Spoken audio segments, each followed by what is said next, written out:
நம் ஆண்டவர் இயேசு கிறிஸ்துவின் நாமத்தினால் மகிழ்ச்சியும் சமாதானமும் நம் அனைவரோடும் இருப்பதாக. 1 பேதுரு 3:8-17 முடிய. இறுதியாக நீங்கள் எல்லாரும் ஒருமனப்பட்டிருங்கள். பிறரிடம் இரக்கமும் சகோதர அன்பும் பரிவுள்ளமும் மனத்தாழ்மையும் கொண்டிருங்கள்.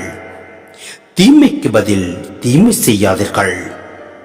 பழி சொல்லுக்கு பழி சொல் கூறாதீர்கள். மாறாக ஆசி கூறுங்கள். ஏனென்றால் கடவுள் வாக்களித்த ஆசியை உரிமையாக்கிக் கொள்வதற்கே அழைக்கப்பட்டிருக்கிறீர்கள். வாழ்க்கையில் இன்பம் காணவும் நல்ல நாட்களை காணவும் விரும்புவோர் தீச்சொல்லினின்று தம் நாவை காத்துக் கொள்க. வஞ்சக மொழியை தம் வாயை விட்டு விலக்கிடுக. தீமையை விட்டு விலகி நன்மை செய்க. நல்வாழ்வை நாடி அதை அடைவதிலே கருத்து கொள்க.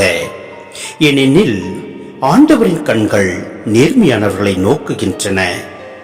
அவர் செவிகள் அவர்களது மன்றாட்டை கேட்கின்றன. ஆண்டவரின் முகமோ தீமை செய்வதற்கு எதிராக இருக்கின்றது.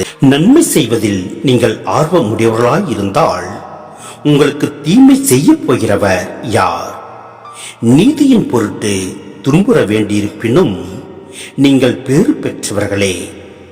யாருக்கும் நீங்கள் அஞ்சி நடுங்கவோ மனக்கலக்கவோ வேண்டாம். உங்கள் உள்ளத்தில் கிறிஸ்துவை ஆண்டவராக கொண்டு அவரை தூயவரென போற்றுங்கள். நீங்கள் எதிர்நோக்கி இருப்பதை குறித்து யாராவது விளக்கம் கேட்டால் விடையளிக்க நீங்கள் எப்பொழுதும் ஆயத்தமாயிருங்கள். ஆனால் பணிவோடும் மரியாதையோடும் விடையளியுங்கள். உங்கள் மனச்சான்றும் குற்றமற்றதாயிருக்கட்டும். அப்பொழுது உங்கள் கிறிஸ்துவ நன்னடத்தையை பழிக்கிறவர்கள் உங்களை இழிவாக பேசியதை குறித்து வெட்கப்படுவார்கள். ஏனெனில் தீமை செய்து துன்புறுவதை விட கடவுளுக்கு திருவுளமானால் நன்மை செய்து துன்புறுவதே மேல்.